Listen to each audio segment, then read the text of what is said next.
I have found Starfield to be okay. Fun at times, even, but mostly just okay. One thing, however, that I have found deeply engrossing in this otherwise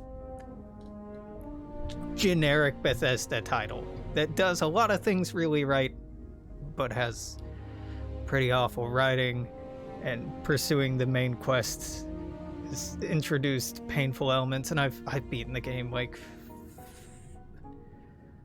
I've beaten the game, and I've beaten New Game Plus 5 times and reverted back to before I beat the game because I hate New Game Plus and I like this sense of grounded reality that you have prior to that. I've spent hundreds of hours in this game going to every single system, at least looking at every planet, maybe not landing on every planet, trying to figure out where an ideal place for colonization would be. Not just an outpost in terms of game mechanics. Plenty of people have mathed that out absolutely to death, and there's some really good content out there. There's a lot of bad content out there on it where people are just repeating the same thing over and over. I honestly, this game, I've seen more clearly ChatGPT produced guides and content and advice and bad incorrect information than I've seen on any other game to date. It is horrendous, the amount of clearly AI language algorithm created content out there for Starfield. So to try to figure out what the most Earth-like planet or most desirable planet is in the game, we have a few factors that the game gives us to play with. Here from the orbital screen, we can see the gravity, the approximate temperature range, the approximate atmospheric come on, Alex. What it consists of. Yeah, and you call that... What the fuck? At most... Composition, not composition. That's why that sounded wrong. Number of fauna, number of flora, quality of the water, I guess, and planet type resources, as well as traits. Those are okay. The gravity is a huge factor for figuring out how actually habitable these planets are. There have been studies and papers written on gravity and human gravitational tolerances. 5Gs is about the upper limit of what a person can take without passing out consistently. But if you look over the course of, okay, how high Gs can a person stand for a day or a week or a month or 3 months, 6 months? The numbers start getting a lot closer to 1G pretty consistently. Around 1.5 Gs is where you really start seeing consequences for being in a high gravity environment for prolonged periods of time. Talking about things like the wear on your kneecaps, the likelihood of sprains or broken bones or just other accidents becoming fatal or becoming much more frequent and thus being debilitating and maybe not conducive to a large population or a sustainable population. You really start seeing that hit around 1.5 Gs in these papers. In theory, of course, we don't have any practiced evidence for long-term exposure to high gravity. And so generally, it's a safe assumption, and the assumption I'm running with here, the closer to 1G we are, probably the better. Now, there have been much more extensive studies in how long human beings can tolerate being in a low G or near zero G environment. The ISS particularly is where we get a lot of this data, and we can look at, time spent on the moon, etc., etc. So that's a bit more iffy, but even on these prolonged missions to the International Space Station, we see that being in a low G environment can be detrimental to various types of health, various aspects of your health. And generally, as gravity tapers off, you need more and more consistent, more and more active, more and more intense physical activity in order to maintain things like muscle density, bone density, cardiovascular health, etc., etc. So again, low gravity over a long period of time is likely to lead to more serious health conditions. And for the sake here, I put that at just 0.5 Gs, half gravity. It's really ballparky, and honestly, this being the thing we're starting out with, and the science and academia on this being as young as it is, even though we've been studying this for nearly a century at this point, this is a weak grounding point, and it's only going downhill from here, is where I'm getting at. But if we look at in-game, there are 2 planets that are at least somewhat habitable, well, largely habitable, that meet our 1G requirement. We have Ptolemy 2 in the Alpha Centauri binary system, and we have Tau Ceti 2, both of which are 1G, not 99G, not 101G, exactly 1G, which is curious, but, you know, whatever. Either of these are really strong candidates. Really anything above 0.08 Gs or below 1.2 Gs is really strong in this category, is really strong in our consideration here. So essentially we consider that, if you will, 1 point. There's 2 primary ways we'll be scoring this. The first I've just called score. Score is a simple 1 point for every pass system. Then we have percentage. Percentage is, it's not the Earth Similarity Index, the ESI, which is an actual index used to try to determine how Earth-like or not the physical characteristics of exoplanets or other planets are, because we don't have, in the planetary summary in game, we don't have things like mass, radius, what their black body temperature is. We don't have specifics on their stellar companion or parent planet, or planet parent stellar object. Now you can look these up if you'd like by looking at the star overview here, that catalog ID. This is Gliese 559b, which is real. But generally, the stars in Starfield are either G-class, K-class, or F-class. I don't think I've seen an M. I don't think I've seen... Well, in any of these habitable systems, I've not seen an M-class, which is odd. I have not seen anything higher than an F-class, which is good. We shouldn't. A-class, O-class, and B-class stars shouldn't. They're way too big, way too hot, way too active. But if we're talking about real world astronomy and astrophysics here, a class M dwarf has a longer lifespan than any other type of star. Coming second to that are class K dwarves, and then G-type stars, like our main sequence star, and like, oh god, I forget the name of Alpha Centauri's main star here. It's not Centaurus, is it? Clickety clackety, clickety clackety. Yeah, what was the actual name? Yeah, originally Rigel Centaurus. Ptolemy is B. Rigel, Kent. It has so many names. Because it's so close, it has so many names. I forget. It doesn't matter. It's interesting that we have Alpha Centauri, we have Ptolemy, which is its partner in a binary system, but Alpha Centauri is a trinary system, right? Yeah, Proxima Centauri is not here. But Proxima Centauri actually has a planet around it which has one of the highest Earth ESIs, Earth Similarity Indexes. And we'll get into that once I'm done summarizing stuff here. So Ptolemy and Tau Ceti start out really strong. Ptolemy's a bit cold.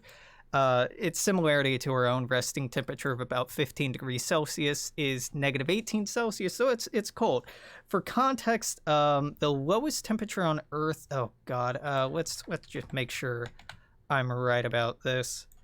Earth has temperature range between negative 89.2 degrees Celsius is the lowest measured temperature on Earth. Highest is 56.7. So that gives some context to these numbers, right? None of these are too low, and barely none of these are too high. A lot of these that are better candidates sit in the 30s and 40s, and those are very warm, very tropical planets, or even desert planets. But if you live further away from the equator, assuming these all have similar orbital patterns, that's another thing we don't get. We don't get their orbital period.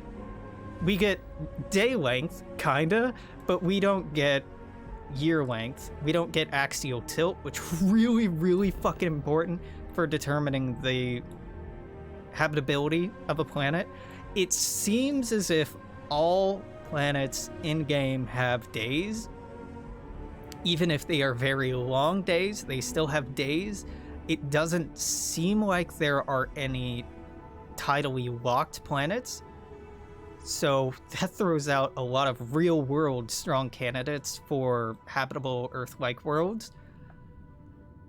And we can do a little better than temperate and standard O2 when it comes to atmosphere and temperature. If you pull up your scanner, you can see at the bottom left, we have a temperature of 21 degrees Celsius here on Jemison.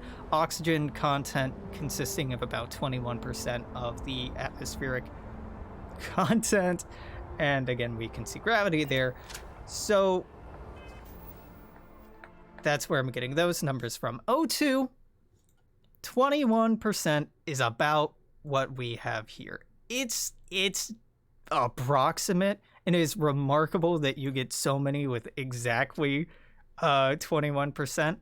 I've seen of planets in Starfield with breathable atmospheres. It's either 21% oxygen, 24% oxygen, or 18% oxygen. So there's some mechanic in the background that really likes multiples of 3 when it comes to oxygen content. Essentially, if you see standard O2, it's going to be 21. If you see high O2, it's likely to be 24. Or if it's, I have no idea why sometimes it's 21. You fucking got me. If you see thin O2 and it's breathable, or high O2 and it's breathable, or extreme O2 and it's breathable, it's going to deviate from the 21 with either a 24 or an 18. Those are both breathable. We don't have to deal with hypoxia at this end. We don't have to deal with hyperoxia at this end, but it is a really thin margin.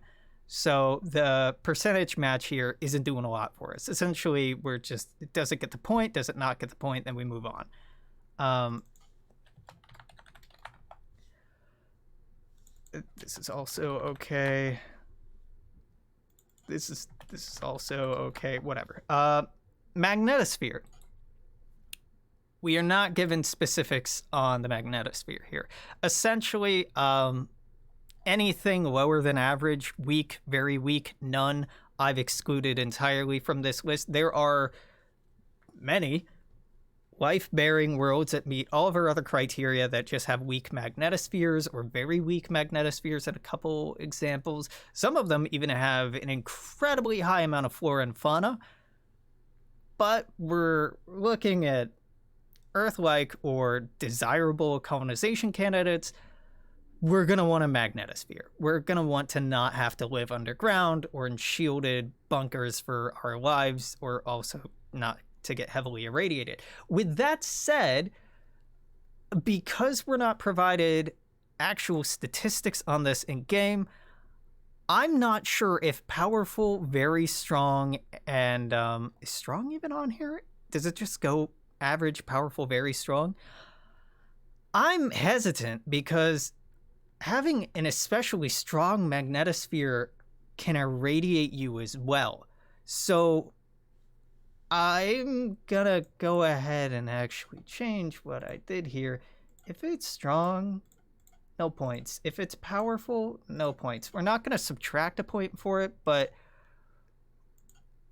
that gets an asterisk. In game, as far as I can recall, a very strong or powerful or even a strong magnetosphere does not result in any irradiation events, but those are mostly solar radiation, I think. I'd still need to see like actual numbers on what constitutes average or powerful or strong or very strong. Strong is probably okay. I don't know. It's such ambiguous language. I don't know what to do here.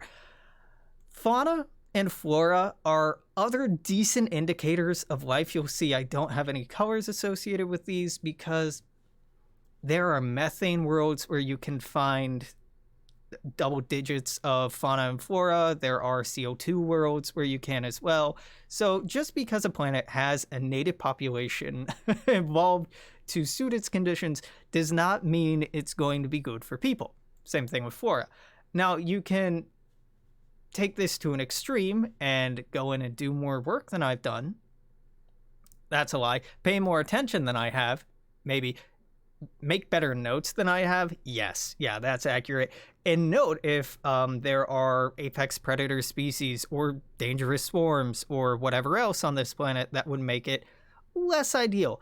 But within the context of the game, there are predators on every planet and almost every planet, and you kind of have to deal with it. With that said, flora and fauna are why Ptolemy 2 is such a bad match.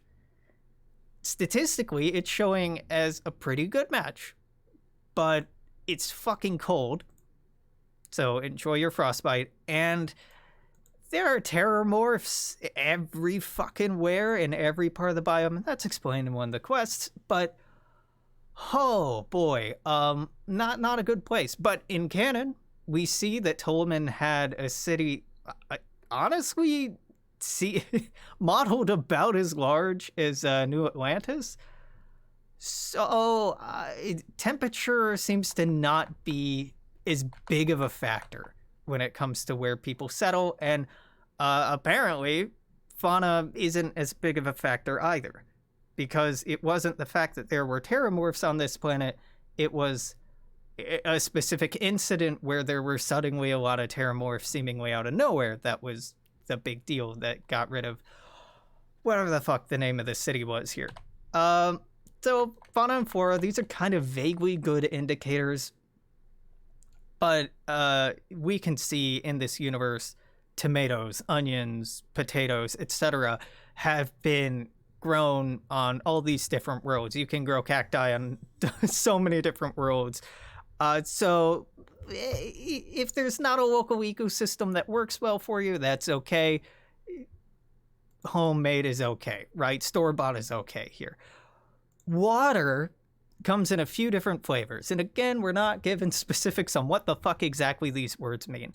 Safe, which means basically if you go in the water on this planet, no negative effects. Radioactive, you get irradiated if you go in the water. Heavy metal, I think you get poisoned, chemical, I don't remember, some kind of negative effect, biological, etc., etc. Generally, we'd like to steer to a planet that has safe water. Now, as Palvo is a great example here, as is Montera Luna, as is Nesoi, where you're, if you start out with the home alone, where your home is, Gagarin and Aquila show having biological, chemical, radioactive, heavy metal contaminants doesn't make it a bad candidate for colonization or settlement in and of itself. Aquila City, Aquila has no reason to be doing as well as it does in game. The gravity's 1.51 Gs. Breaking bones is incredibly easy there. The temperature, it's colder than it is on Earth, not by much, but a little bit. It has higher O2, so that might pair interestingly with the high gravity. It's really hard to say. Very strong magnetosphere. Again, I'm assuming this means you'd get more radiation just flying and walking around, not from the sun, but from just a passive magnetosphere. And you can't drink the water or else you get, jokingly, we can say Montezuma's revenge, but honestly, probably hospitalized unless you're medicating or you're purifying that water. Now, purifying the water doesn't seem like it's that big of an ask, so water doesn't seem like a huge factor here. Another thing we can look at, and this is a lot less important, is this column. UT minutes per hour. UT, or universal time, equals 1 day on Earth, or 1 hour on Earth. And every planet in-game has a conversion ratio. 1 hour on this planet, meaning 1/24th of a day of this planet, is equal to X many hours universal time. The math on that is just a pain in the ass, so I've broken it down to minutes per hour, and then day length in universal hours, and then percentage time. So, or how close it is. So if we look at day length here, there are some candidates, some okay candidates like Montera Luna, which is, again, thoroughly colonized in game. Its days are 3 days long. That's rough, buddy. Not impossible. You know, there are places on Earth, if you get far enough away from the equator, where, you know, winter has very long days, or winter or summer have very long days at a certain time of the year. I really could have just said days have really, whatever, man, I'm tired, you know what I mean. Generally, though, humans evolved on a approximately 24-hour day-night cycle, or a 12-hour day-night cycle. Not really, actually, because a lot of life on Earth, it looks like, ourselves included, we're evolved for shorter days and nights, I think, or best fit a circadian rhythm that's a little bit offset from our current day-night length. That's because our spin and axial tilt have changed over time, as has our orbit. You can have somewhat stable orbits, but never a perfectly stable orbit. There's just always too many things pulling on too many other things to have a completely static arrangement of mass in space relative to every other arrangement of mass in space. With that said, day length is a factor that's taken into consideration here with average percentage. Now let's look at score real quick. As far as everything we have to look at, we'll just knock that down to a 4, and we'll knock that down to a 4. Here are 5 worlds that gravity's within 20% Earth normal. Temperatures, approximately, I mean, it's all within the human habitable range. Atmosphere looks like it's exactly the same. Magnetosphere is, I guess, the same. Has a, reasonable amount of flora and fauna. Water is safe. Here's Earth. This is just modern Earth as a comparison, and Earth in game is not it. We have Leonis 3, Eta Cassiopeia 1, Eridani 2, and Schrödinger 3. And that's it, if you want everything in line. You can see Jemison here and New Atlantis don't actually make that cut. They'd be a 4 on this list, which, ain't bad. But it's not exactly perfect. 4 is apparently good enough. Honestly, if we look in game at Montera Luna, you only need 1 on the scoring system that I'm using for it to be habitable, comfortably habitable. So I'm in the wrong here This is not an indicator of can you live there. It's a paradisometer. Oh, that's funny you say that, Alex. Where's Paradiso? Paradiso, again, heavy gravity on that world. 24% higher gravity than Earth normal. I don't consider that a fucking vacation. Imagine getting off of your flight.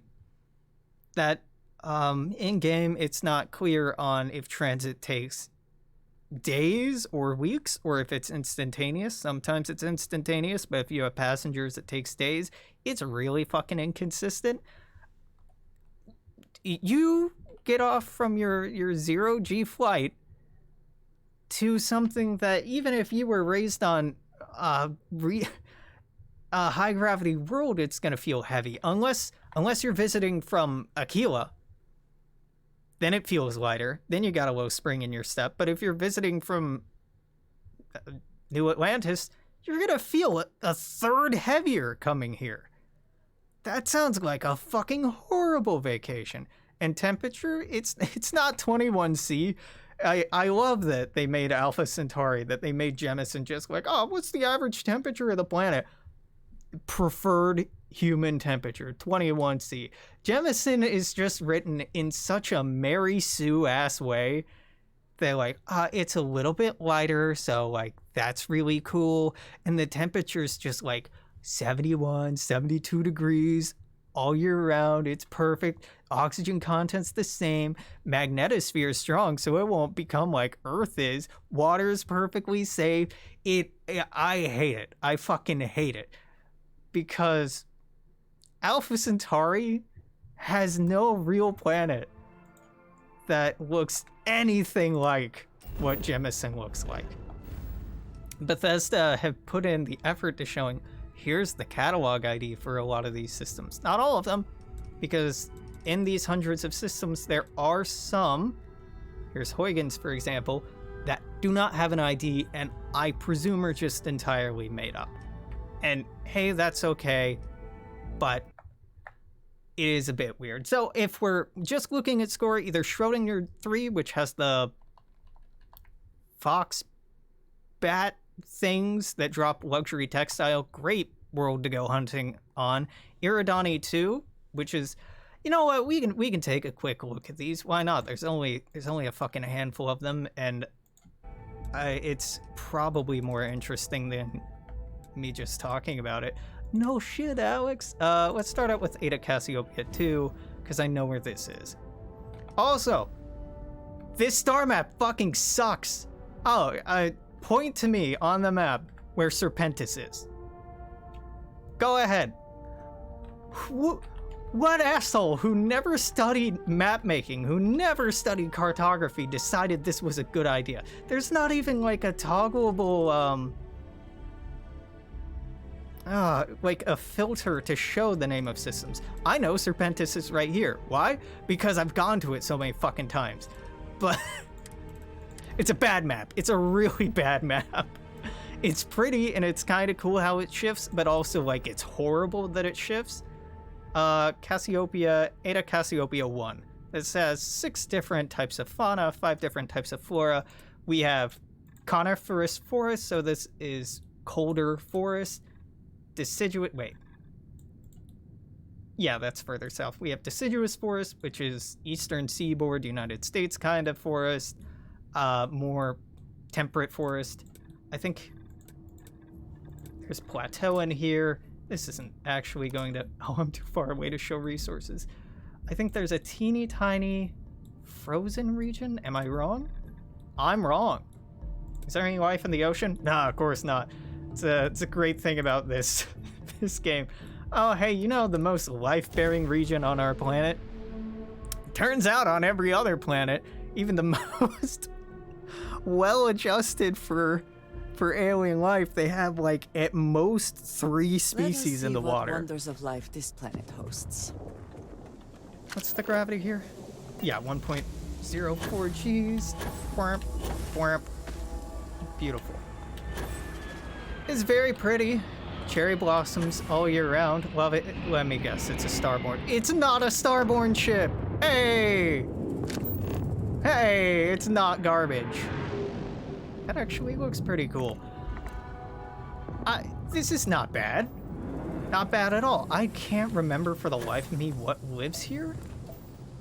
I don't see anything big in this region. We would probably see a big species if it were here.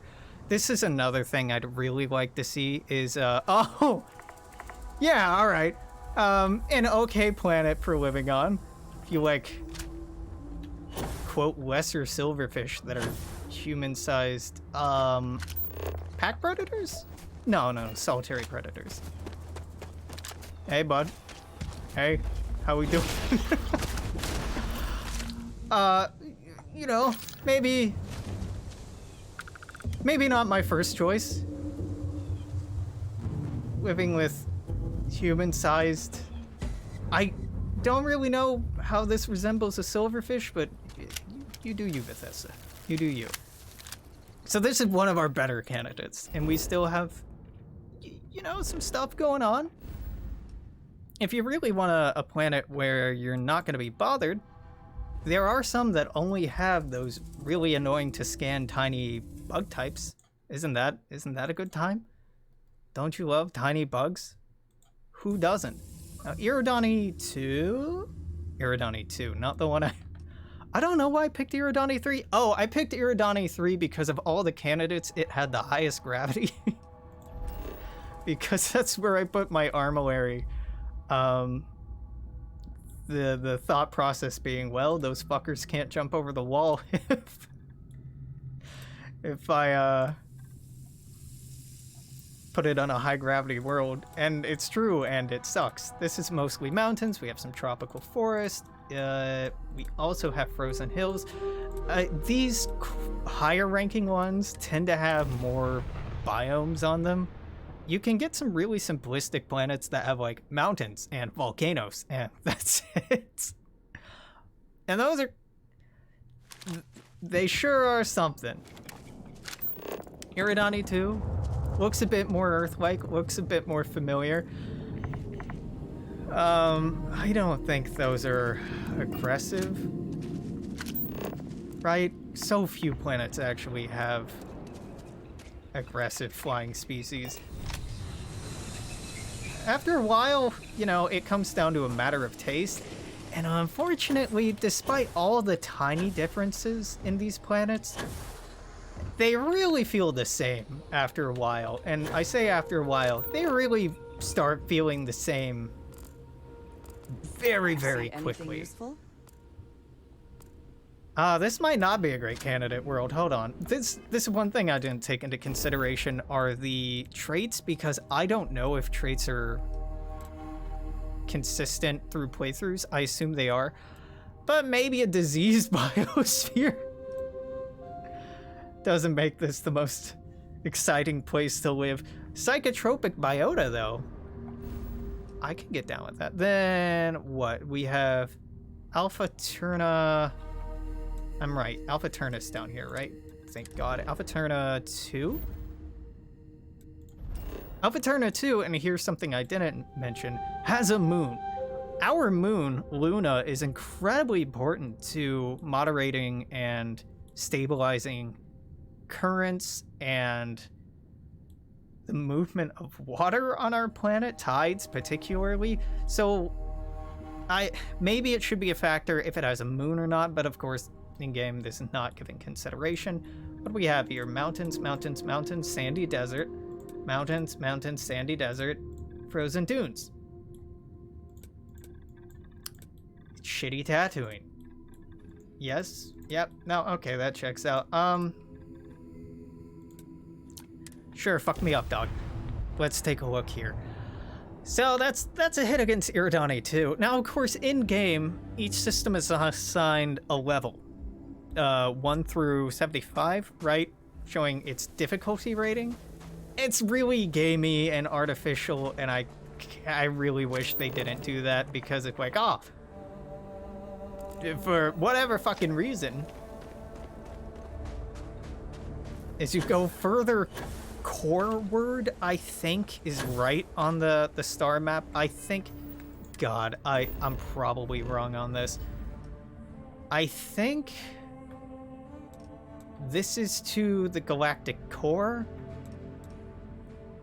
This is to the galactic rim. This is spinward. This is anti-spinward. I'm probably wrong on that. Hold on, I can check this really fast. Sol system. Yeah, pull up my Google sheet that I use for my Stellaris mod. Alpha Centauri, Sol System, Star Metrics. What am I doing here? Just scroll to the end here. Size scale, Earth-like planets, spawn chain. So, yeah. No. Oh, yeah. Cool. They got the coordinates right. So Alpha Centauri is in the sky to the south of us. It appears in the southern sky. Sirius and Tau Ceti should be to the north. They're fucking not. I was lauding praise, and now I take it back. These should not be in the same direction from Sol. These should be in opposite directions from Sol. Right? And then Wolf 359. Wolf is right. Right? It's east. West should be Barnard Star. And it isn't. I'm saying north, south, east, west. Space is three-dimensional. Height plays a big part here. I don't think this is right. That's fine. That's fine. So, here's our point system, right? But let's compare this to this. This is a list for the Stellaris mod that I really need to update. I'm totally unmotivated to work on. Showing the closest, most Earth-like planets. The ESI, the Earth Similarity Index, uses the mass of a planet, the radius of the planet, the amount of stellar flux that the planetary body receives to calculate it. Also, its estimated temperature, black body temperature, and its mean temperature with its atmosphere taken into consideration. We get our Earth Similarity Index. T-Garden B has a 0.95 on the Earth Similarity Index, the furthest of anything by far. And weirdly, T-Garden's in this fucking game, isn't it? Is it just Capitan Star that's in this game? No. Fuck, now I have to look. Starfield, star list. Starfish continue without supporting. Why would I want to do that? My brain. What am I looking for? T-Garden. Yep, nope. T-Garden is not in this game. T-Garden Star. What is your classification? You are Gliese 10393. No, not in game. It's 12 fucking light years away. It's so goddamn close. For context, 12 light years is about as far as Loi 10 Star is. It's very close. Is Loi 10 even in this fucking game? Yes, it is. I hate how they renamed stars to like cute colloquial stuff. So it's this far away. This far away, the best known Earth-like candidate, and we don't include it in game. We don't include it in game because I don't understand what the fuck Bethesda's rationale was on, this gets it, but this isn't. Now, Loi 10B, in this case, Loi 10's rock, is a potential candidate. It should have 0.86 G. Oh, wait. No, its mass is... This is 2.98 Earth masses with a radius of 1.35. It receives 1.06 as much times stellar flux as we do. This is one wonky fucking orbit. It's like in the middle of summer? Winter? Sure. Weird axial tilt, bro. This has a 0.86. which is relatively high on the Earth Similarity Index.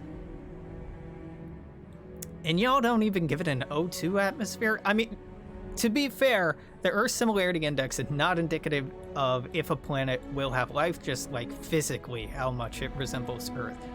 And no water.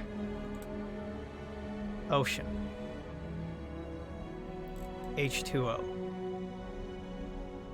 No water. Ocean. H2O. Flawless game. Flawless game, Bethesda. Great attention to detail. Great attention to detail. We have Tea Garden, right? No, we have Captain Star. Captain Star doesn't have a habitable candidate. The namesake for this system really insists that there's a habitable world here. The scientific community has since determined it's probably a false positive. So the closest potential somewhat Earth-like candidate is Proxima Centauri b. Proxima Centauri gets so much attention in the news when more and more information comes out about it. It's prolifically important in science fiction, in different cultural and religious practices, but it's not included in game. Probably because Proxima Centauri... No. Proxima Centauri isn't even Class M, right? I'm about to be wrong. It is Class M, right? It's Class K! Why is this not in game? There's an ESI 87. For comparison, we know a decent amount about Alpha Centauri. It's super close to us. So of exoplanets, our data here is the best. There's one unconfirmed planet in orbit of Alpha Centauri A, which in game is just Alpha Centauri, and Ptolemy B, none. There's lots of hypotheticals. There's circumstellar disks, asteroid belt-like objects, but that's it. One that we know about. It would be so fucking easy to just be like, we didn't settle Alpha Centauri, we settled Proxima Centauri, and just put this shit in there, because Proxima Centauri, in science fiction, it's not hard. It's not hard to make your fiction at least somewhat believable. Here we have B. 1.07 Earth masses, semi-major axis, how far it is away in its orbit in general is really close, but it's a dimmer, cooler star, so it has to be. Orbital period of 11 days. It's a really short year.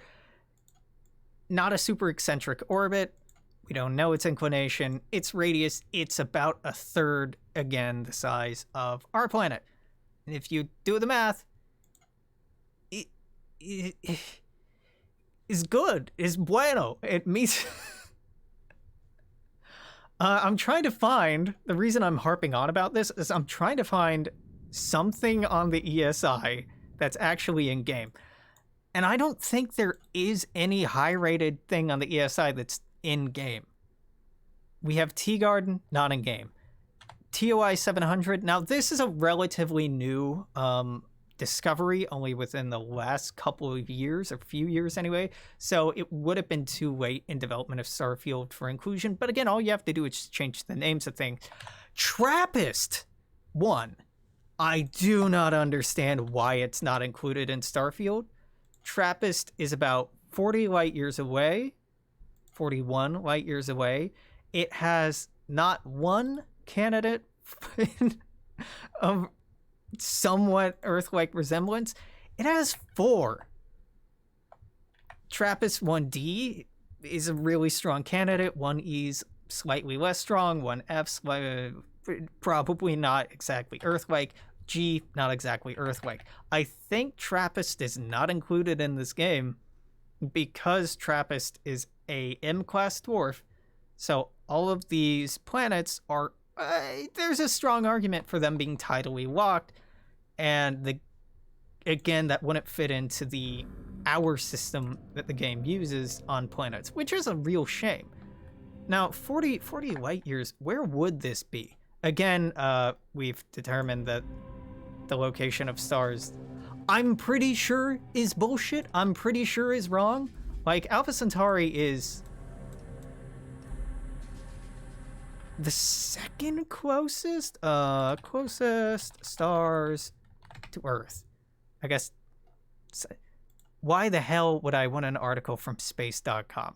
No, I want these nerds. Distance and LY. We have Alpha Centauri at 4.3, Barnard Star at 5.6. Okay, all right. Where's Procyon? Because Barnard Star, sure. Alpha Centauri, if this is 4, is this even 4?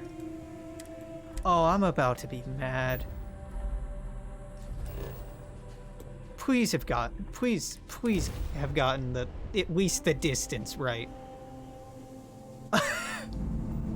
I took this for granted, so I never checked it. Yes, please autosave when I'm opening a menu.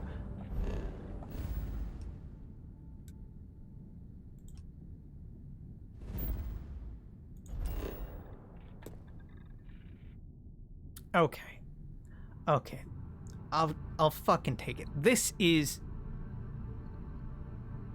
right. This is ish. This is high. No, this is low. From Ptolemy or Rigel Kentaurus to Sol. Okay, all right. You got that right. There's no reason why Procyon should appear closer. Please maintain course and prepare to be scanned. Yeah. Sure thing, boss. Sure thing. As much complaining as I'm doing, I want to make it clear that I've enjoyed this game. I have not paid for this game. I'll go ahead and say that.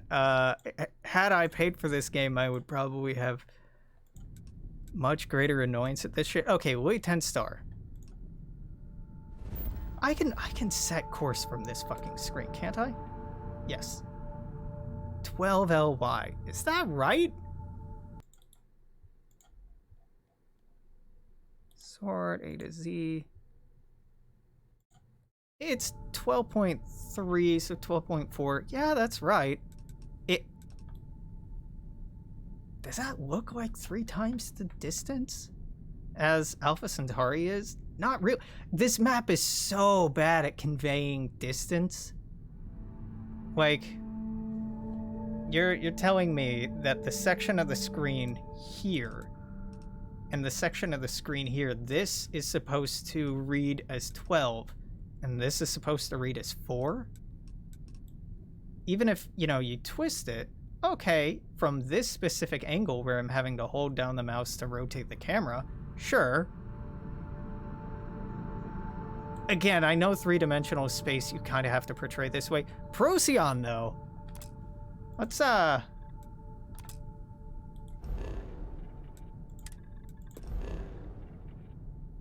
11 light years? Is that right? I mean, I'm assuming they got this shit right on the closest ones.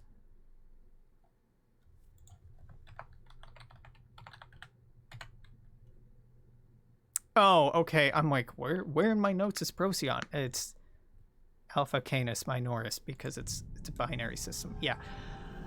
Yeah, that's right. I guess the distances are right, at least from Earth. The distances from Earth are right. I don't know if the distances between different stars is right. I don't really believe that the 3-dimensional map is correct, but that seems like a hell of a thing to fuck up and a really easy thing to get right. So maybe I'm wrong. Let's just assume I'm wrong about this. With that said,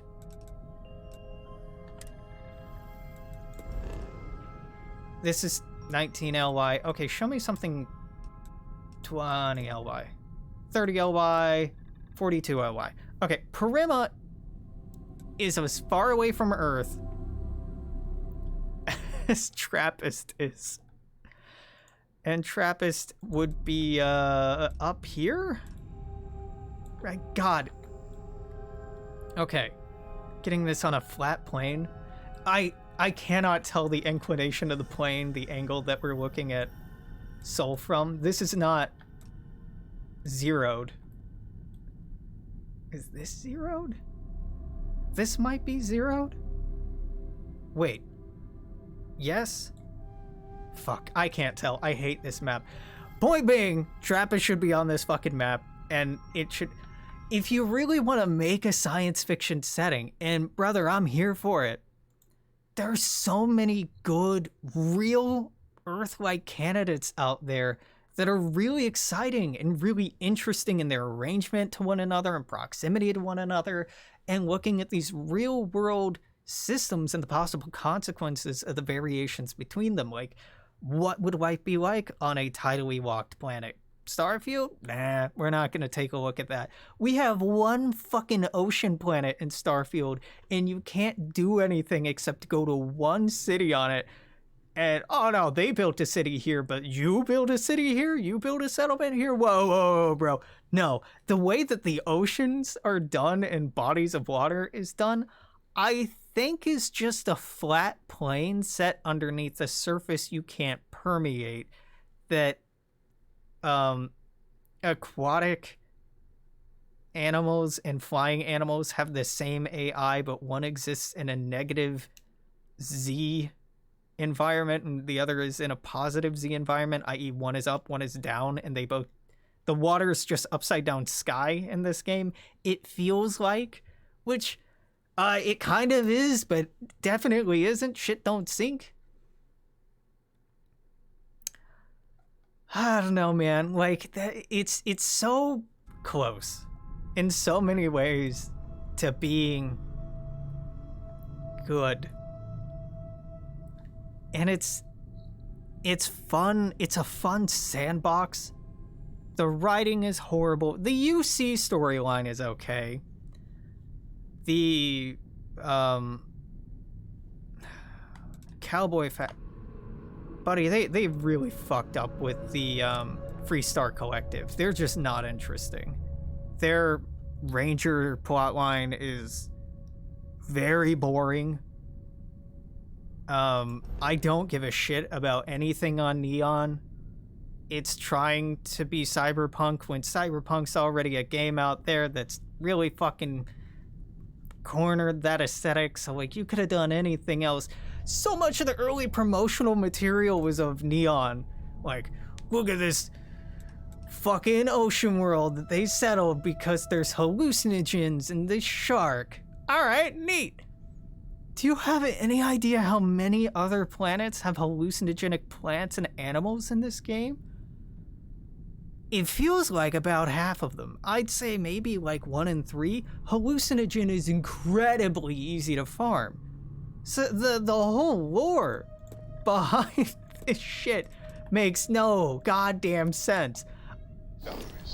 I know I'm just getting bitter at this point, but like, one Earth would not look like this without its magnetosphere. You'd see frozen ice all over the place if we look at other planets without strong magnetospheres in our solar system.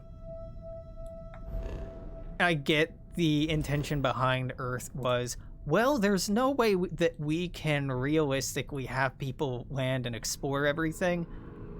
You should have gone for the Earth was lost trope, honestly, if you're gonna do this half-assed job including it. All the monuments are kind of neat, I guess. Cairo's cool. I like Cairo because it being in the middle of a fucking desert feels accurate. But, like, landing in a given area doesn't even really take into account the topography on the map.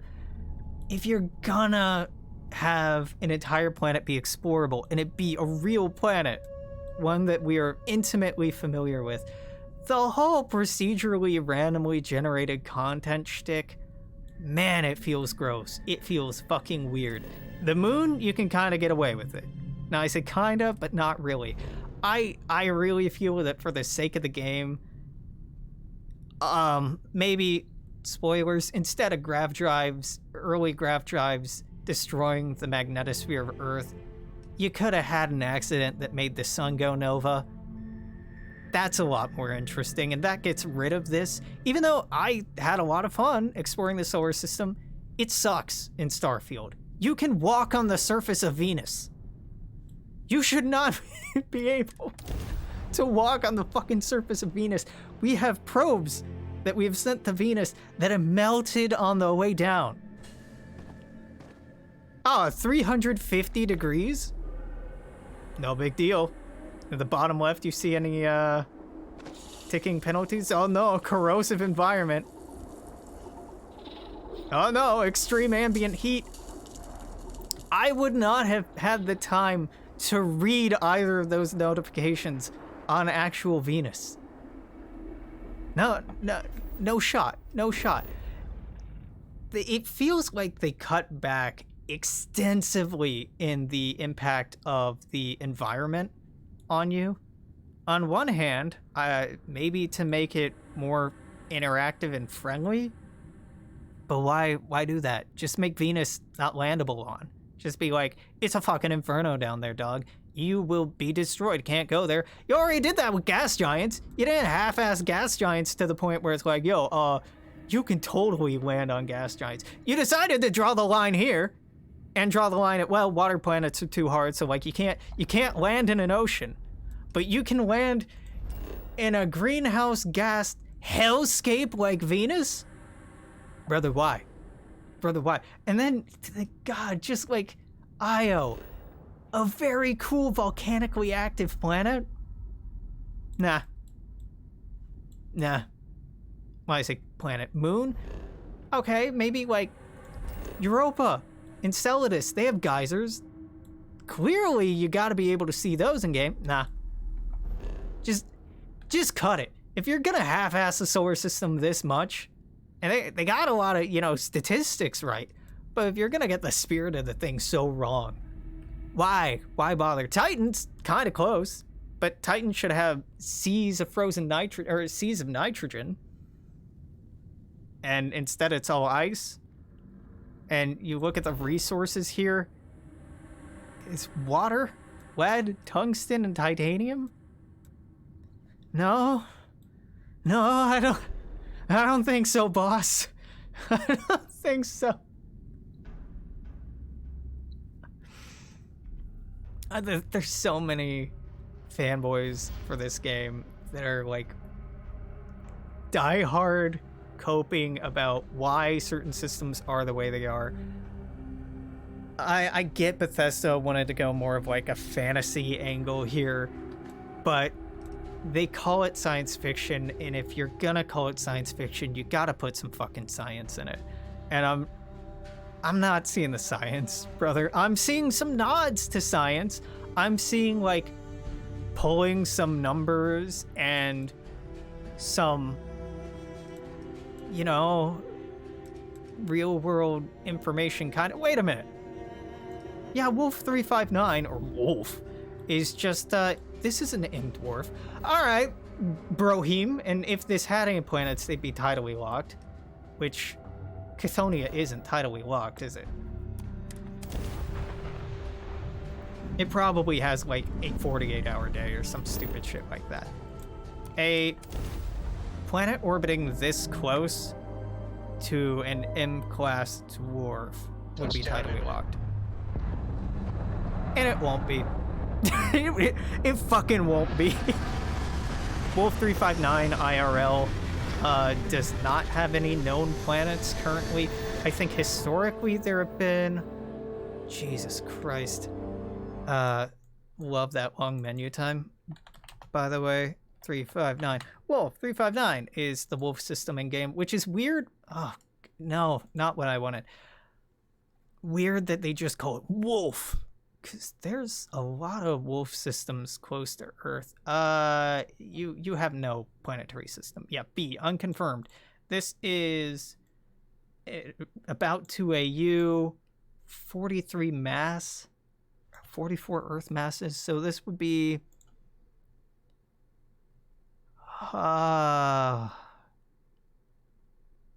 Small gas planet? Yeah, at one point, there was 2, but then 1 was ruled out. Yeah, you're false positive. Yeah. Unable to confirm or refute. This is the issue with using real-world shit, is you have pedantic space nerds like me being like, this isn't right. This isn't right. I think the idea and the inclusion of the days last longer, times on these planets is kind of cool, but why in the fuck do I wait in increments of local time instead of increments of universal time? Because you're telling me if I sit here and wait right now, I'm sitting in this chair for more than 2.5 days? I'd be dead. I'd be dead. So, not tidally locked. What even is 1357 hours? 1357, 1357 divided by 24 is 56 days per year. Wait, 56 hours per, wait, what the fuck am I? That's just day. That's not year, Alex. Why did you think you were getting year from that? It's 56 days per day.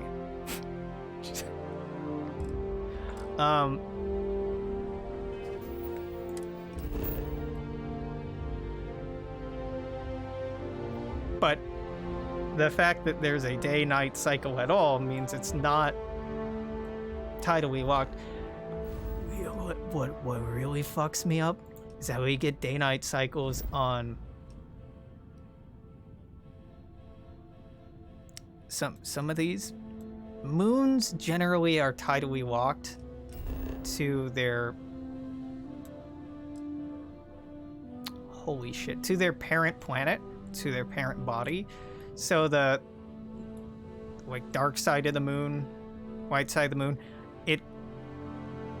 the same face of the moon is always facing Earth.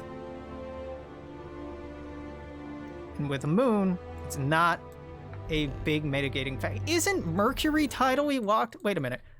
Mercury day length. 176 days. All right, this is a great, it's nearly tidally locked. It has a very, very slow, brother, I do not care. Opt out. Must be sweating bricks. Shields down. Their shields are gone. All right. Yep. Thank you. Let me click on the planet. Let me click on the planet. Let me click on the planet. Let me click on the planet. Jesus fucking Christ. I'm sorry, did you want to... Oh. They're still yelling as if they're in combat. Don't lose them. This bugged out, didn't it? Their engine is back.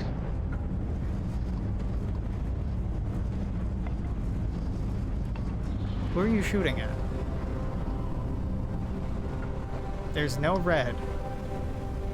This motherfucking bugged out. I want that target wiped out. Yup! This isn't the first time I've had that happen. It won't be the last.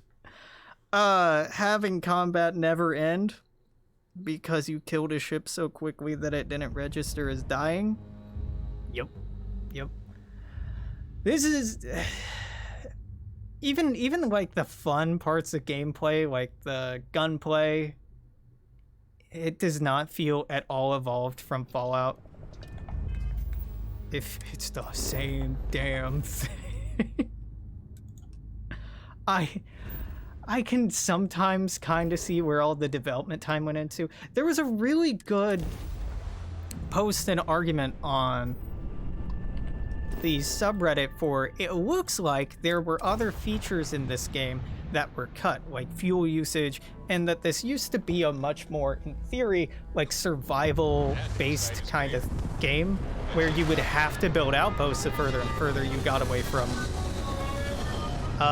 the settled systems, the actual settled systems, to make your own fuel, make your own food, find your own materials, and that some level of logistics would play into it, and that the conditions on a planet, like Mercury here with a mild 394 degrees Celsius, again, not Fahrenheit, Celsius,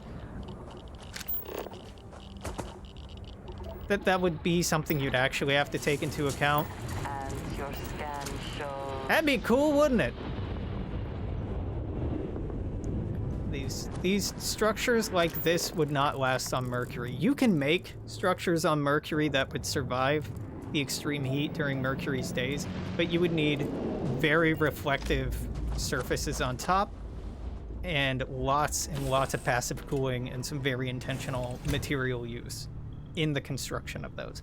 Though really, you probably just want to be underground. All right, here's where you lose me. If one solar... You may have me here. So one day, 1986, we'll call that 87 divided by 24. One day on Mercury is 82, 83, we'll call it, days. That ain't right. That ain't right. That ain't right, brother. That ain't right. That's not right at all.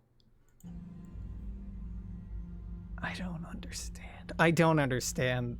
Maybe the universal time isn't Earth hours? That can't be right.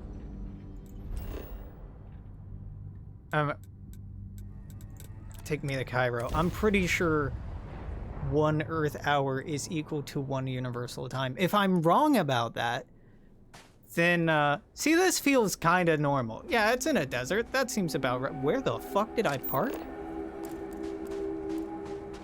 Excuse me. I'm, 1.2 kilometers away. Yeah. Yeah.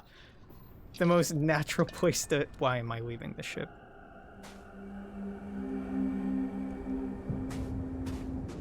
Even some part of the atmosphere would be maintained. The whole idea of like, oh, the magnetosphere is just gone is the stupidest fucking shit. No, come on, Bethesda. So 1 UT hour is 1 Earth hour. So Mercury's days are about twice as fast or half as long as they should be. Yeah. So I'll shut up now and we'll call it a day. What have I learned in this exhaustive hundreds of hours of in-game exploration and hundreds or thousands of hours of research time, not for this, but for other game projects I'm actually interested and passionate about? What have we learned? None of this shit has any basis in reality. Once you get outside the solar system, the planets aren't even right. The star types are right, I think, but the planets, wrong. The habitability of various planets is all over the damn place, which I feel like this game makes way too many planets habitable. Way too many planets habitable by humans. That was the Earth-like list. This is a reduced list, and it has 81 entities on it. This is 81 systems that have a planet that has a somewhat bearable temperature, has a breathable atmosphere, has a non-weak magnetosphere, and has water. and also has some kind of life on it. 80 fucking 1. That's too goddamn many. Finding even a planet in the same approximate mass as Earth is 1 in 100 systems. Maybe. It's rare. It's very, very, very rare.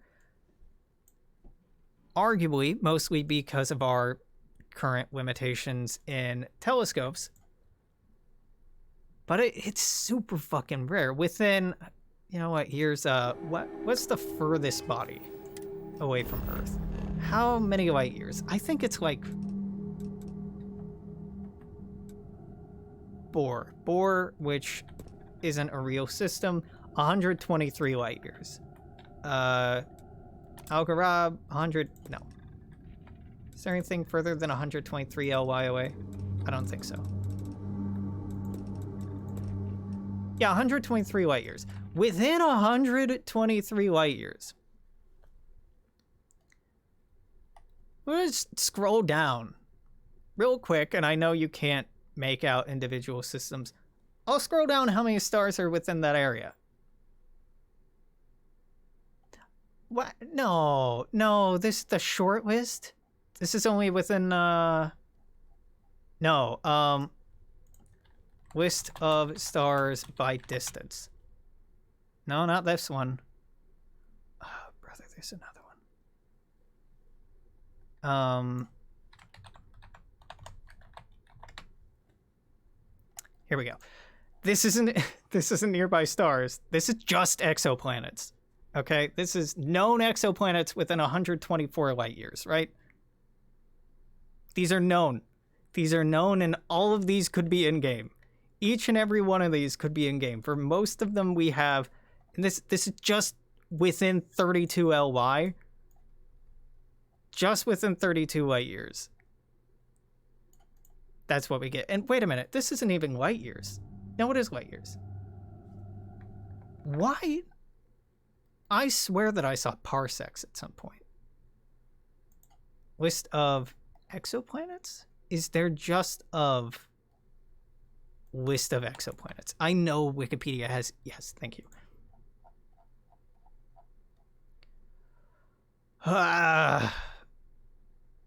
Multiplanetary systems. Again, this is the article I was thinking of. By distance, within 120. This is LY, right? This column? Yeah. 120? 1, 2, 3, 4, 5, 6, 7, 8, 9, 10, 11, 12, 13, 14, 15, 16, 17, 18, 19, 20, 21, 22, 23, 24, 25, 26, 27, 28, 29, 30, 31, 32, 33, 34, 35, 36, 37, 38, 39, 40, 41, 42, 43, 44, 45, 46, 47, 48, 49, 50, 51, 52, 53, 50, 53 systems that we have good fucking statistics on that could have been included. Just copy paste the real data and include those, because it's clearly there's no reason for us to not have real world systems. I don't know, man. I'm way too hung up on it. I get it. Why you have to be so mad? It's just a game. Why you have to be so serious? Why you have to be mad? Born mad and I'll die mad. I think this is actually pretty close for Tau Ceti though, right? Tau Ceti has known BGCHDEFI. There's no debris disk, which it should have. Outermost should be 1, 2, 3, 4, 5, 6, 7, 8. It says a 9. 1, 2, 3, 4, 5, 6, 7, 8. Wait. Yes, it has 9. Okay, well, that's one extra planet. Outermost should be a gas giant. Yep. And then not a gas giant. Okay, so maybe you're the new planet. All of these should be high gravity worlds. All of these. They all have the smallest one of these is 1.75 times Earth mass. And mass is a strong indicator of G. Do we any of these? Yeah, Tau Ceti 1 has 1 G. Okay, that looks right. Nope. Maybe. Nope. I don't know, man. It's just Tau Ceti 2, the one I was talking about having 1G and being whatever, if you need everything to be right candidates except for water, here you go. Tau Ceti 2, I'm gonna assume is actually Tau Ceti G. Tau Ceti G is 1.7 times Earth masses. It has a semi-major axis of 0.133 astronomical units, as an orbital period of 20 days. But there's no indication that it... I'm a broken record. All right. Game is fine. If you haven't gotten it, if you're on the fence about it, go play Baldur's Gate 3. Go play a good game.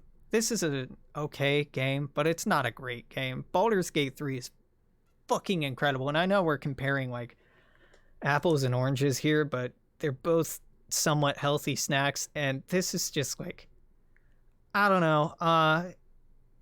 Cyberpunk is a great example of, I think, the state of Starfield. When it comes to non-Radiant content, it's so sparse, it's so short, and it's not really that good. It's really not that good. The UC storyline was alright, pretty good, felt rewarding at the end, felt consequential. The Crimson Fleet questline felt fun, though in the last fucking mission, you have to sit and listen to a data slate go on and tell you about what happened for minutes, where you're just standing in a room listening to an audio log, which sucked. Bethesda in past games has been so good at showing and not telling, at doing environmental storytelling to teach us about the world. They've also been very guilty of every bit of world building is in a fucking book somewhere. And the books in this game are very short. You can glean a little bit of lore from it, but not really. You get a lot of lore kind of force-fed through like the Vanguard quest, but that's all politicized bullshit. And you get some like history of the setting throughout the main quest, but it just doesn't feel good. The political intrigue between the United Colonies and the Freestar Collective, fucking terrible names, by the way, is not believable. The conflict between the... I said I was done, and I'm not done. I'm gonna keep bitching about it, because I'm not gonna make any other content about Starfield. Unless some incredible shit comes out. The war between the United Colonies and the Freestar Collective. One, it'd be great to have which systems are which overlaid on here. That'd be a really cool overlay. But it was fought over Narian, right? Specifically Nira? Is that right? This system in particular. So you would expect a lot of military installations in this system or in nearby systems, but you're gonna find abandoned UC and FC bases all the fucking way out here, which doesn't feel believable at all, that the conflict would extend so far away from worlds that are actually important, because you don't fight over an airless rock with materials that you can get more easily at home. You don't send dozens or hundreds or thousands or millions of people to die in a fight over nothing. You fight over resources, you fight over strategic and tactical advantages. So geography, sure, you would fight over. But like even the way that logistics and transportation works here is so ambiguous. Like, with a good ship, you can jump from Cheyenne to Alpha Centauri. Now with, most ships, you have to make a couple jumps, but it's not hard. So the whole concept that the war got strung out amongst these colonies, it doesn't carry water for me. Then there's the, House Varun. Again, if there were some overlay over what systems constituted holdings and possessions of House Varun during the Serpent's Crusade, that would give more context. And like, holy shit, it'd be so nice if planets like, this was a battlefield in the Serpent's Crusade. So like, the ruins you find here are, I can't even remember the timeline of the different wars, older or less old than those from the Colony War. And so like, maybe you don't find as new of equipment there. But I say that, you can go back to the fucking launch pads on Mars and on Earth, where people were yeeted off of these planets in the first 50 years of space exploration, and you'll find credit ships that are still used. And you'll find guns that are up to date. And that's a consequence of Bethesda's loot system, but it doesn't have to be that way. You can make a loot table that excludes certain kinds of things, and they do. They weigh loot tables. If you're fighting House Varun or in raiding House Varun stuff, your chances of getting House Varun guns or gear is much higher, and your chances of finding ballistic weapons pretty much non-existent. So the same thing could have fucking been done on Sol. And on the generational ship, you can see my point again. Unless these core technologies that we're using in this game at this date have gone unchanged for centuries, there's no reason that we should be finding compatible parts like Zero Wire or whatever else on this generational ship. And if it's the same technology, well, then that's fucking fascinating, because that would mean we're in a new dark age. Despite this era of exploration, technology hasn't really progressed in hundreds of years. Dude, that's a fucking fascinating piece of world building. So you could have done this totally intentionally. But then they talk about how shipbuilders like Tayo and, Stroud Eklund have these cutting edge ships, and year after year they're innovating and trying to compete for new technologies. They talk about that, but mechanically, there's no fucking difference between pieces from Stroud Eklund and pieces from Tayo and pieces from Hope Engineering, except for like very small pieces. And I'm speaking from experience. I have done shipbuilding to death. This is the last iteration that my ship got to. Again, I beat the game. I just reloaded so I could dick around and take a look at systems, because none of the survey information saved when you go to New Game Plus, which is fucking stupid. Shipbuilding's a lot of fun in this game. It's a pain in the ass because things get really expensive, and it kind of starts punishing creativity and playing around in the sandbox as you get further and further along. But man, in the Elder Scrolls they can get away with a 1,000-year-old iron sword. Yeah, that checks out, because for whatever reason technology stagnated and we're just ignoring the old Dwemer thing. Okay, yeah. In Fallout, again, technology stagnating kind of makes sense, right? It's post-apocalyptic, and it's kind of established that new technologies are actually old technologies, except for some, but then we don't talk about those. And then Bethesda even fucks up the timeline in the Fallout series, especially in Fallout 4, with the Nuka World armor in particular was a variant of power armor that was developed by the Enclave, I think, after the war, after the apocalypse, but really T-45B should have been the most innovative stuff pre-war. So that their attention to history has never been good. But like the writing sucks here when it comes to world building. The stakes are so weirdly non-existent, except for, again, the Vanguard questline feels consequential. The is as fun as the Crimson Fleet questline was, doesn't feel consequential at all. It doesn't feel like I cut the head off the Crimson Fleet. It's still spawning all over the fucking place.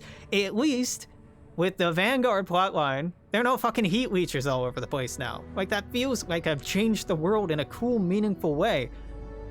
But like the Freestar Collective questline, alright, you killed a CEO. Yeehaw!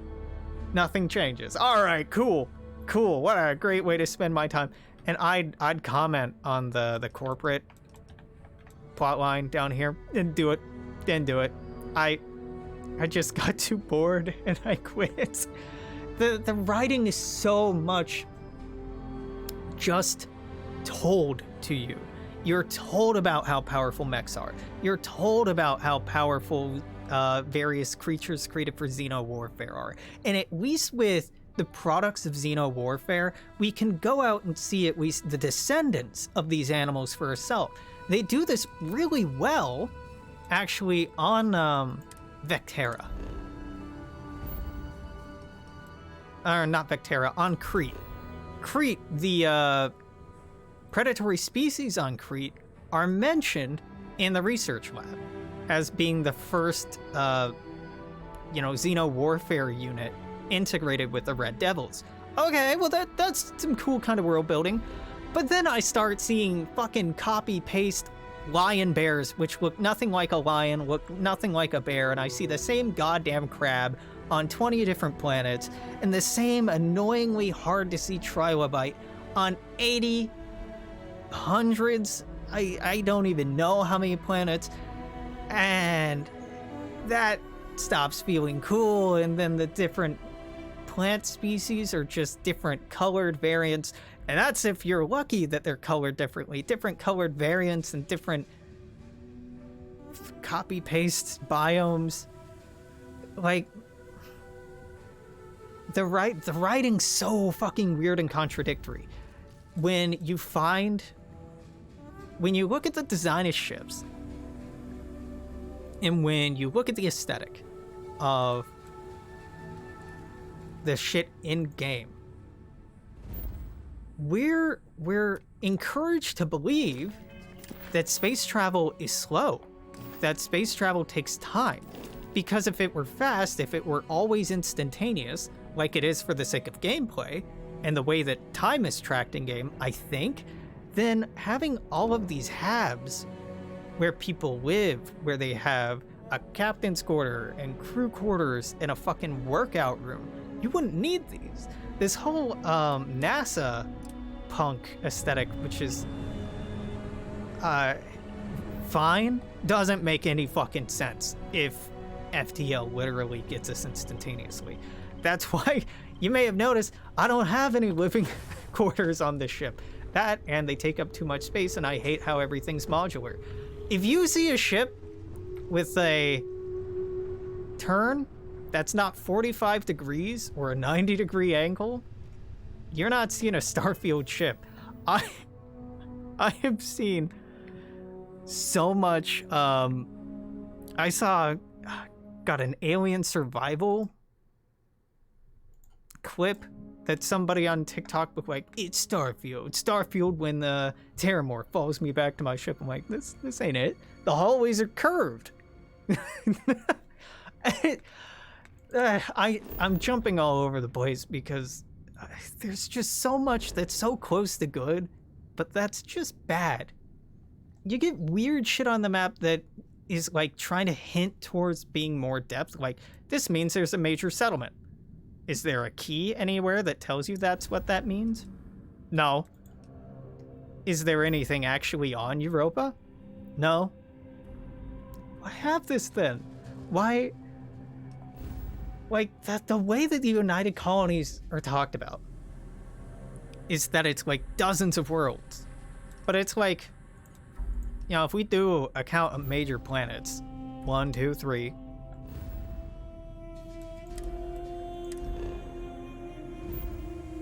4, 5, 6, but this isn't even a major planet. This is showing off that there's the den here. Like, maybe 6 with Tolman 2 before it got redacted. Maybe 6 planets? I'm like, okay, hey, that's kind of interesting. And Freestar Collective, we have, what, like, about the same number? I'm okay with that scope. This whole thousands of planets, hundreds of systems, not necessary, dog, not necessary. The whole map could have been this, and you actually pay attention to the planets and really develop them and really write them and really make them feel unique. Not even be unique, just feel unique. Just give me one unique alien species per planet. The rest can be copy-paste variants. One is all I ask. Because I thought it was really cool exploring Jemison and New Atlantis for the first time and taking a look at all of the native species and finding like the cool, unique Hadrosaur-looking species. Are they even unique? I think they are. I don't know. And then the swarm bug species and being like, oh, this is neat. And then I go see the fucking swarm bug species on like 8 other planets. And you could say, well, yeah, it's panspermia, that they were carried on ships or whatever else. And that's the whole bullshit behind the Terramorphs and the heat leeches. Also, just the lore. How do you not realize that Ptolemy 2, one of the first planets you would have settled and would have gone to, is where you found heat leeches? How would that be a mystery? Surely, the initial colonists would survey the flora and fauna of a planet and be like, oh, heat leech, native to Ptolemy 2. Sure, you can have them spread all over the place because it'd be like that. It's an inconvenience and they're a pest at first. Well, considered an inconvenience and a pest. But like, fuck, brother, the writing was so unsubtle about it that I knew that the heat leeches were terramorphs very early on, just because people wouldn't shut the fuck up about heat leeches all the time. They were everywhere, and then people were like, oh yeah, every 50 to 70 years after humans get to a place, terramorphs get there, and we don't know how. Okay, what are the 2 alien species that you find on every planet? The maggot slug things and heat leeches. So it's one of those. Oh, yeah, and heat leeches kind of look vaguely similar, and they can survive in all kinds of extreme environments. Okay, it's heat leeches. Like, it's pretty obvious it's heat leeches. So the big reveal of like, oh my god, the heat leeches are terramorphs. Like, yeah, man, I've known that for several hours at this point. It's just, I don't know. The writing in Skyrim, for example, isn't that good. So much of the cool world building is you read about it in books and you never really see it. You might see like things you can say like, oh, that's because of this, and this. And sometimes that's true. but like, I don't think there's been a well-written Bethesda game since Morrowind. Oblivion was janky. It was kind of fun, but it was janky, and I didn't really like it at the time. I loved Uriel Septum. I loved a lot of the feeling of like exploring the Imperial City and the feeling of the alien ruins. And in Skyrim, there was so much I really liked about the vibe and the feeling. Travel is such an important part of Bethesda games. Like, okay, how am I gonna get through the fucking Sea of Ghosts? Sea of... whatever the fuck the giant irradiated sea in Fallout 4 is. Like, traveling across that is a game mechanic that you interact with, and it's meaningful and consequential, and you have to prepare for it. And it's a whole fucking part of the main storyline, you engaging with that. Here, radiation's sort of a thing, and heat's sort of a thing, but like I've demonstrated, you can stand around on planets that are hundreds of degrees. No consequences. You might get a slowly ticking debuff or malice. There's a skill. There's a fucking skill that you level up by taking environmental damage. And I have no idea how to take environmental damage except for the Crimson Fleet quest. If you go and like stand in a vent, maybe that counts, but you have to fucking stand in it for a prolonged period of time. This shit doesn't make any sense in the current system. So like, distance doesn't make sense and doesn't have any real feel of consequence. People talk about like, oh well, players wouldn't want to, just sit on the ship and do nothing while they travel from planet to planet, system to system. Look at the player base of Elite Dangerous and tell me that's true. Look at the life of that fucking game and tell me that's true. Fuck no, that's not the case. And in a Bethesda title, you could have so much interesting stuff happen even within one star system. Even if this game were about how humanity went out and colonized just the solar system and the Earth was dead, you could have cool, meaningful encounters as you went through the asteroid belt, which isn't even on this fucking map.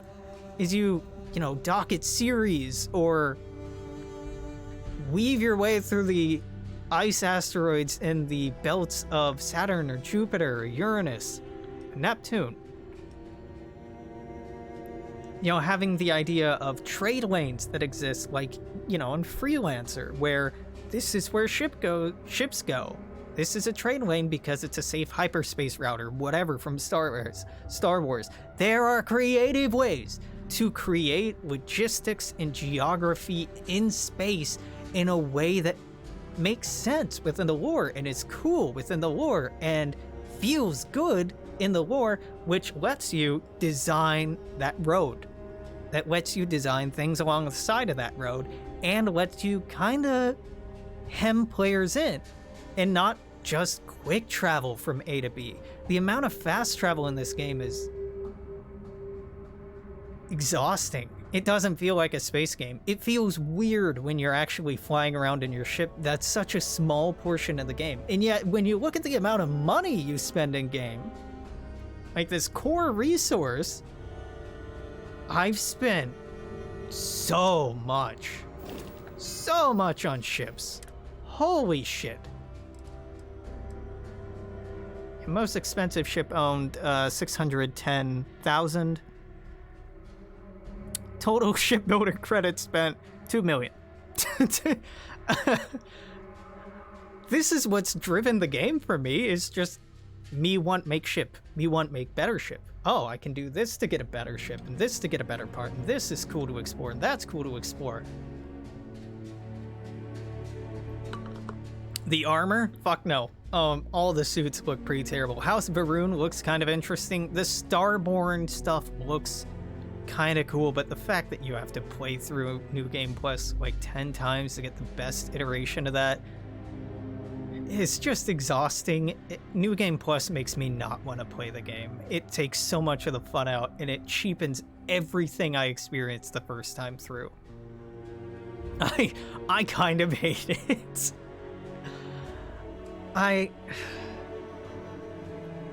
This game failed at making me care. It failed at making me care about the politics, about the intrigue, about the world and the setting. Every time it expanded on the Starborn stuff or the artifact stuff, it took the little grounded reality I had found in the game, which was pretty floating, ungrounded from the beginning, right? Just even the colony war shit that I've talked about, like how these factions don't feel real. They don't feel like they have a real relationship with one another. You don't see that play out. You don't ever see them really interact. There are no contested systems, or there's not a fucking neutral zone. There's not, you can't see them on the map. You can't, like, find old battlegrounds. You can just find, like, oh, God, I don't even get why mechs were made illegal. Why are they even in this fucking game? I was so convinced at the end of the Freestar Collective questline, before killing Hope, where you're dealing with the 1st Regiment or whatever, and they're in an abandoned mech factory. And their lore is all about how they were mech operators, and that's a really cool part of the lore that you hear about but never see, is how people felt one with the machine, and they feel like part of their identity, not just like conceptual identity, but physical identity. Like they feel like they've been physically mutilated by being forced to leave and destroy their mechs. That's cool. That's super cool. We meet like 2 characters that talk about that. And one is just in a data slate. You get one lady on Gagarin who talks about it, and she's neat. She makes me like really interested in it, and then it never carries through. You're in a mech manufacturing plant, and you can find them all over the fucking place, but you're in one that's written into a main quest line, and the fucking boss, the leader of this group, is talking at you over the radio, doing that big bad guy thing through your whole chase through here. And then you get into, like, you're going through all these rooms that are part of the manufacturing process, and you get to where the completed mech would be, and it feels like at some point they had to have intended for you to fight a mech there, but you don't. I don't get why mechs were included in this game. In the lore, even. It feels like mechs were a part of gameplay that were cut and removed, but the assets had been created and the lore had been created.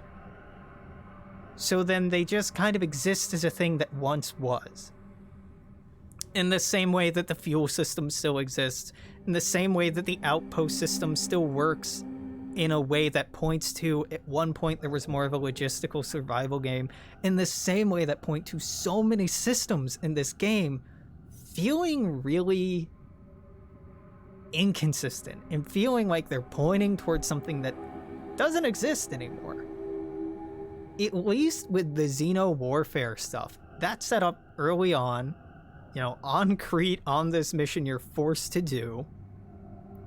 And terramorphs are introduced there, which, I'll be honest, terramorphs felt really forced. They felt like, well, we need a Deathclaw, so let's go ahead and put this in the game. They feel like Deathclaws. I do not respect them at all mechanically. Like, from a design perspective, I have zero fucking respect for putting them in this game. The storyline was kind of interesting, and the fact that I can just more or less get rid of them from the game, that feels good. Not entirely, but be like, hey, Bethesda, this was a stupid fucking design. It's some bullshit that the UC didn't create terramorphs. It's some bullshit that they're just, oh, well, they were a naturally existing species on Ptolemy 2. that when exposed to this one tree instantly metamorphize, which is a bit much. Like the thermodynamics of that make no fucking sense, let alone like the biology and the chemistry. And they try to be like, well, the muscles and the cells are like really densely packed, and like, no. This is stupid. Like, if it were genetically engineered and this were the work of the hubris of man, you know, we could have some real Michael Crichton shit going on here, but instead it's just like, well, it's natural. And instead, the mistake humanity made was you ate all of its predator. Really? Now that's kind of dumb. It's really fucking dumb. And they talk about the reasoning being because of food shortages during the colony war. How do you have food shortages? How do you have food shortages when you have so many fucking giant farms? When you have hydroponics? When you have all this like Soylent Green-esque chunks, which isn't Soylent Green, it's just cubic food, which I don't know, man. There's not much there. How do you have a food shortage? And how is your solution to the food shortage not killing the hundreds or dozens of other herbivorous, largely peaceful species on Jemison, on Gagarin, on Ptolemy too? How is it that this apex predator, this megafauna species, that when you pick it at the end of the quest, is the thing to bring back versus the virus, people are like, well, it's potentially dangerous because it's megafauna. Like, brother, have you been outside on any of these planets? Megafauna are fucking everywhere. Terramorphs are on every goddamn planet. Like, how is this dangerous? It, like, there are posters. There are posters on Tau Ceti 2 showing, like, how you cut up this certain farm animal. I don't know that farm animal is shown on any planet. The fucking meat creature in the poster is never shown.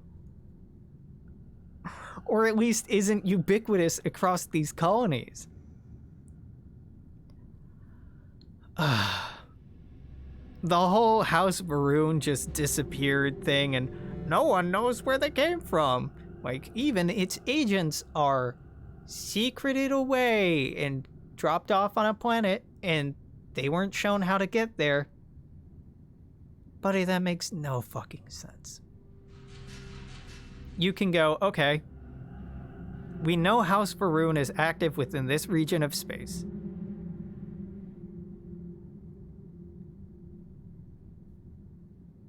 We can then use, through reverse engineering the jump capability of their ships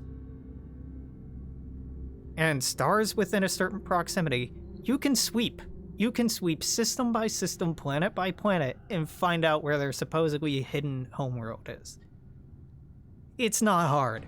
It's time consuming, yeah, but you have literally hundreds of ships at your disposal. You can send one per system.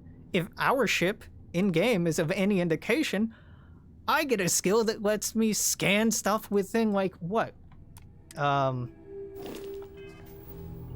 light years? 20 light years? What does that skill max out at? Something really dumb? Scanning.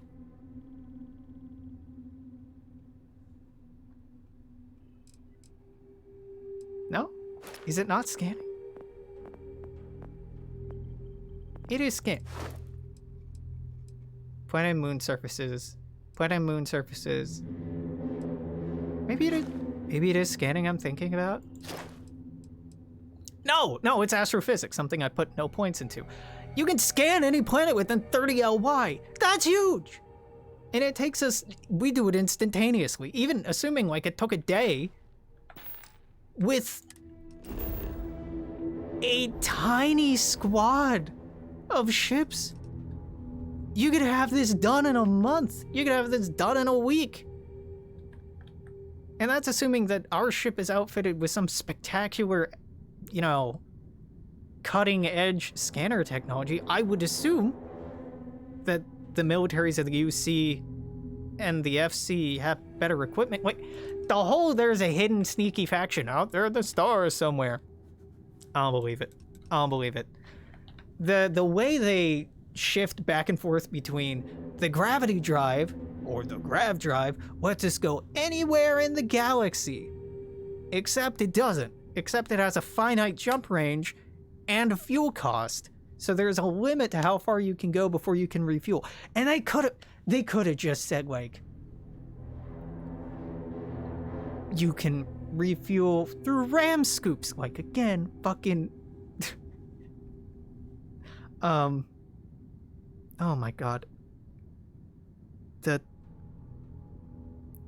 other major space games, how am I forgetting the name of this? It doesn't matter. Ram scoops, like, it's a fun part of other space exploration games. And this isn't really a space exploration game.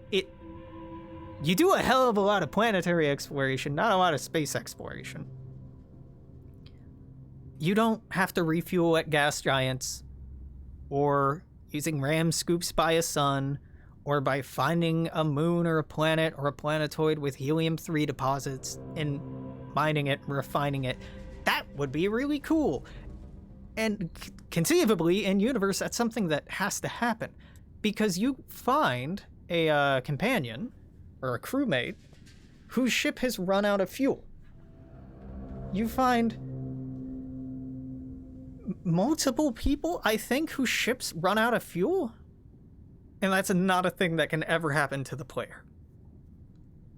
So we're told X about the universe. We're told all these, like, grounded realities that give context to distance and time and logistics and politics and, you know, the way that humans interact with these spaces and these planets and these systems and these ships and the economics behind the ships and the economics behind their production and, like, the reality that would make this feel real and grounded. And we're shown time and time again it's not real. It's just lore. It's just fluff. It doesn't apply to you. It doesn't seem to apply to any other ship in the game. It doesn't really seem to be real in the played experience. It's just real in what they're telling you about the game. And it's this dichotomy, this break in the lore with the reality it takes me so out of being able to enjoy this shit. Like, that's not even taking into account the stupid multiverse crap and the artifacts and the fucking needless dragon shout-esque powers. I hate the powers. God. It'd be one thing if you dress up the powers like nanomachines or lost technology or alien tech or genetic engineering, or even like as little of a fuck as, you know, other franchises do with unobtainium or some other shit. But instead it's just like, well, you go into a temple and there's this stupid puzzle where you have to align things. And then you get the power after you align these concentric circles. Wow, man, wow, fun, rewarding. I'd rather just stare at a wall that yelled Fusro Da at me and get the power that way. I'd rather be out there killing dragons. Killing Starborn? No reward. You get a usable resource that no one will ever use. You can't favorite quantum essence. So you have to be in combat, running low on quantum essence or some other circumstance where you're running low. Pause the fucking game. Click. And then hold down R, because it's not even tap. Oh, it's tap R. Okay. Tap R to use this resource. But it comes back so quickly on its own, it's totally useless. That's the only reward you get besides experience for fighting Starborn. And Starborn are shown to have these really neat ships. The only ships in the fucking game with corridors that aren't a 45-degree angle or aren't a 90-degree angle. And like in New Game Plus, you can have one and walk around in it, but you can't upgrade it. And it has some stupid weapons on it that aren't clearly classified what they are, if they're energy or ballistic or missile or oh my god, the other one, positronic. Is that it? That'd be really stupid if it's that. It starts with a P. And this, no, what is this? Particle beam. Okay, yeah, sure.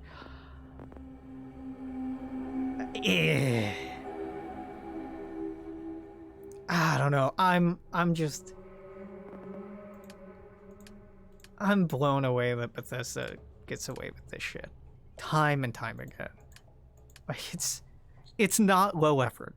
A lot of hard work went into this game, and there are certain systems that are really fucking good.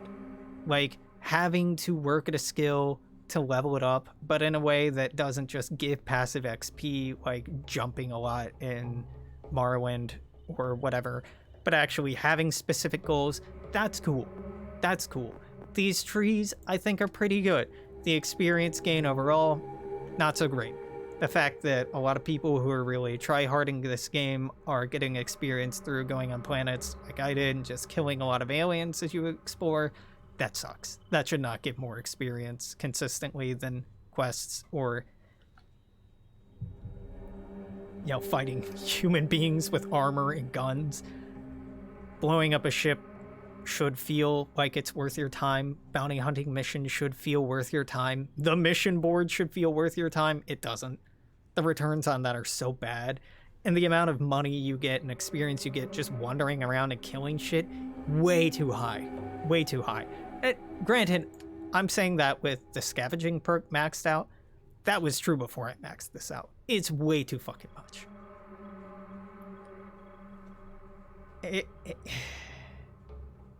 It feels like development was split up between a lot of different systems, and the points at which those systems interact was not balanced or smoothed or really thoroughly play tested. Like there's so many outliers that are like, well, this system doesn't make any sense, and this isn't useful, and this is really only useful for, this is only really useful for like exploiting the game and exploiting like a system that lets you produce infinite wealth from next to nothing and infinite XP from next to nothing, and how often you're willing to rest and press the E button. Like, people joked about with this game, well, every game has its iron dagger. No. Every game since Skyrim has its iron dagger. And Morrowind and Oblivion had certain exploits for, like, infinite XP in specific regards, but the set up an industrial base and just make, you know, infinite or hundreds or thousands of various industry pieces and get a ton of XP that way, it just feels so fucking weird. When the game is telling you it's about, like, telling you it's about exploring, which gives very little experience that doesn't scale with level and doesn't scale with planetary system difficulty. It's kind of fun, but the amount of points you have to put into making it bearable is kind of obscene. It's a game that tells you it's about space combat, like fighting pirates and spacers and, you know, whoever else. Now, that's kind of true, but the rewards for that are mostly monetary, mostly in the loot and then selling the loot. The XP is okay at best. The real rewards you get from exploring locations are magazines, because they provide a buff that you can't get anywhere else. But honestly, they're not that valuable.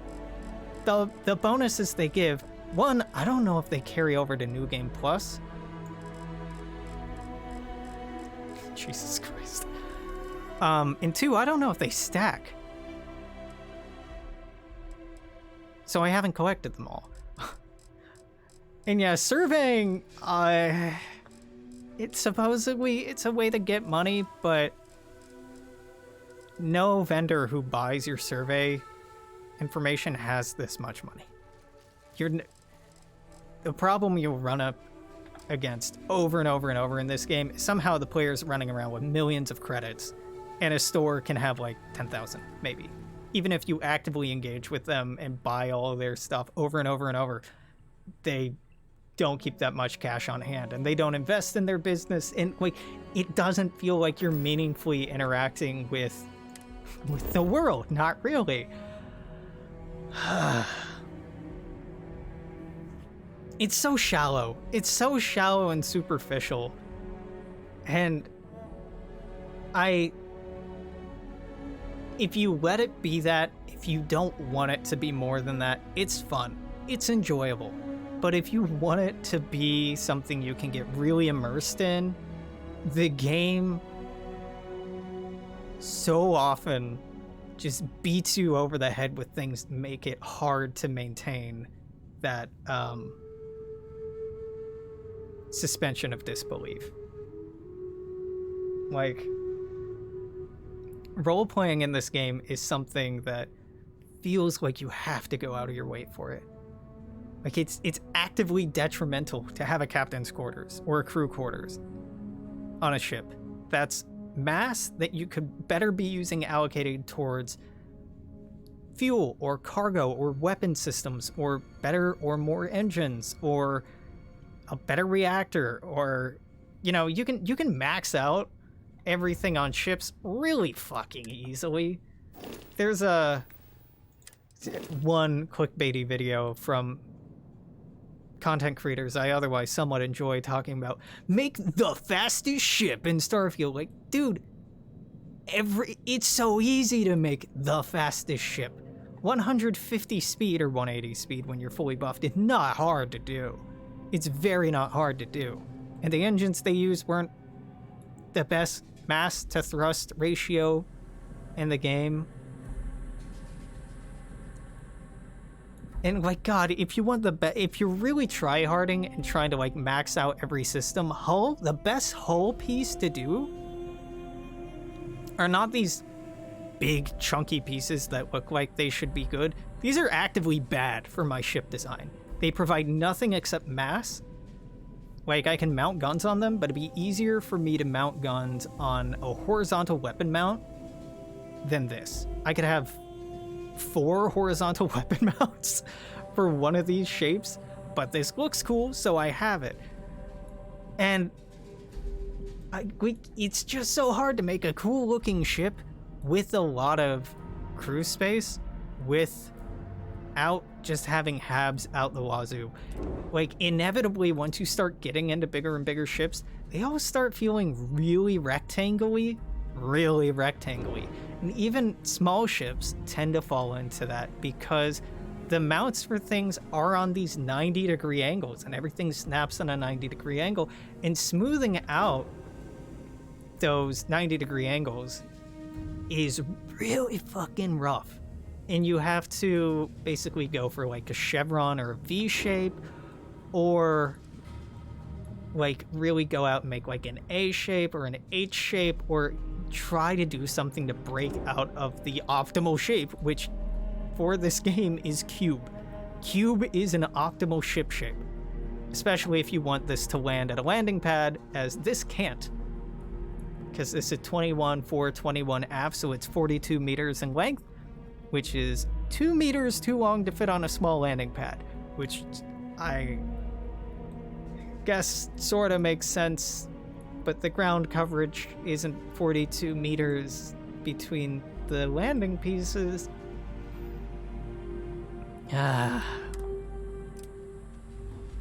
It's fine. It's fine. I've gotten some enjoyment out of it. These motherfuckers out here. Playing through the game, more and more of the actual content of the game has made me hate it more and more. And I was so hesitant going into this. Like, the tutorial stuff sucks. It is rough. It is boring. The amount of quests that have any content to them are really just walking and following somewhere while talking to them, or running through a place while they talk to you.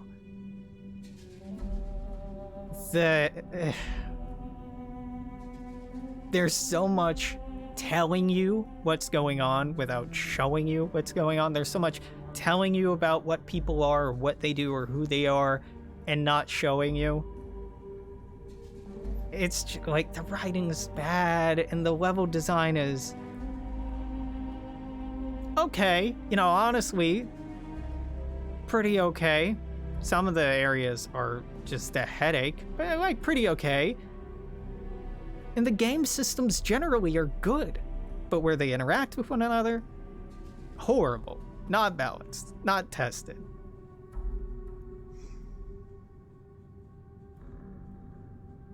I give it a 7 out of 10.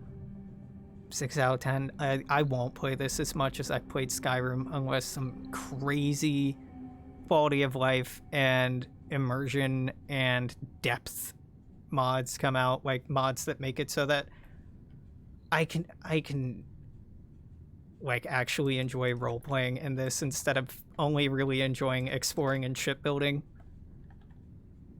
And I only really enjoyed exploring because I set up this stupid fucking mission for myself to find the most habitable planet.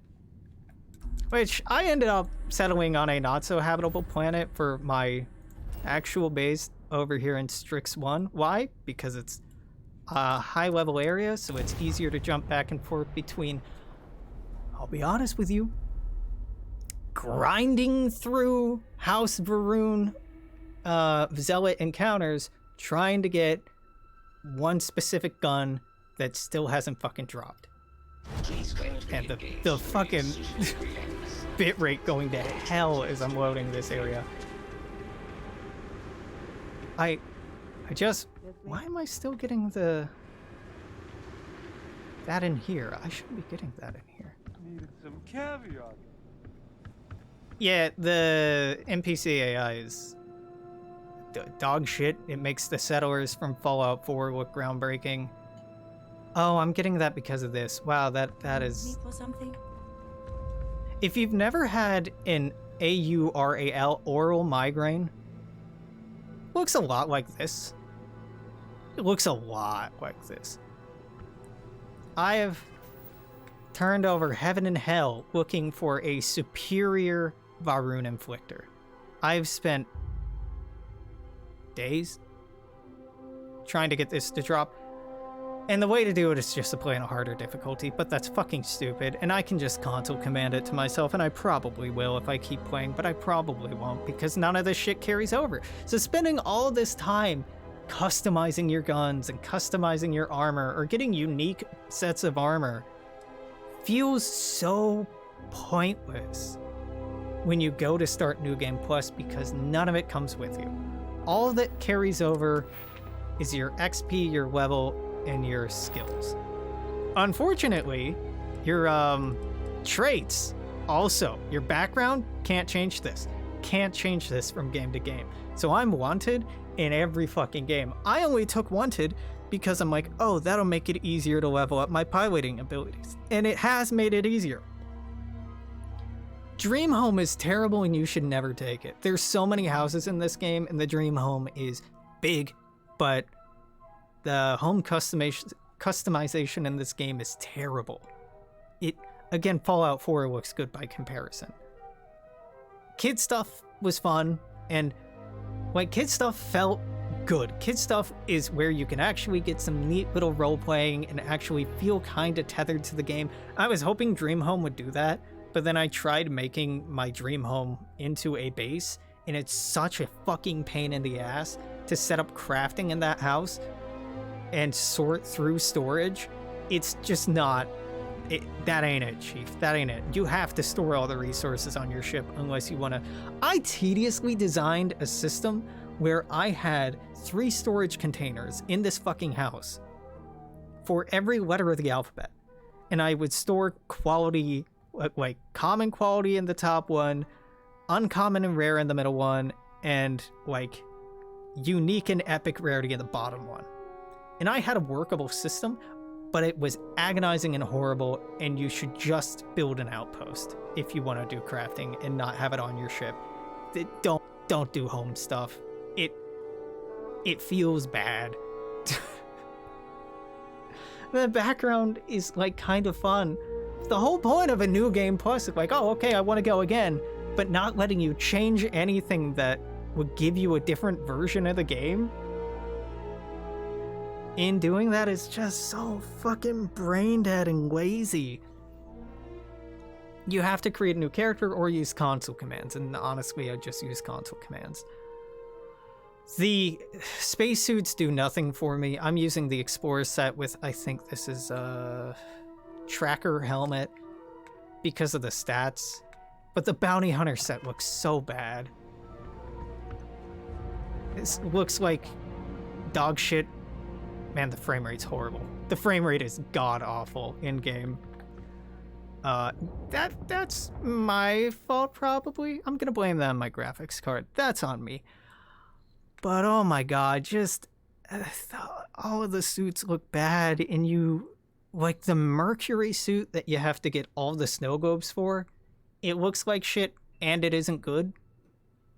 The Constellation stuff looks okay, but its stats aren't great.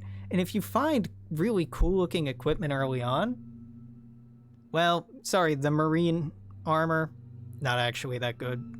Weird that something made for an Explorer is like twice as protective as something made for a Marine, but okay.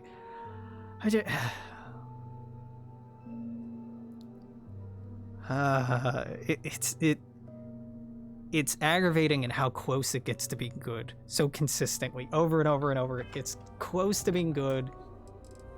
It just doesn't quite do it. So I'm gonna shut the fuck up.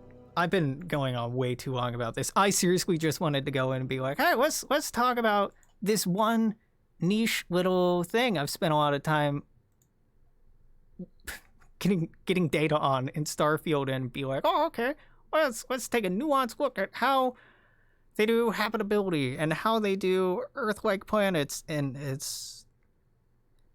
I don't see the rhyme or reason to it. It's just all whatever bullshit felt good to them, and it's not grounded in reality. And then being the doomer that I am, just spiraling off and here's everything else that's bad. You're welcome. 7 out of 10. It's a game. It's a game. Go play Baldur's Gate 3.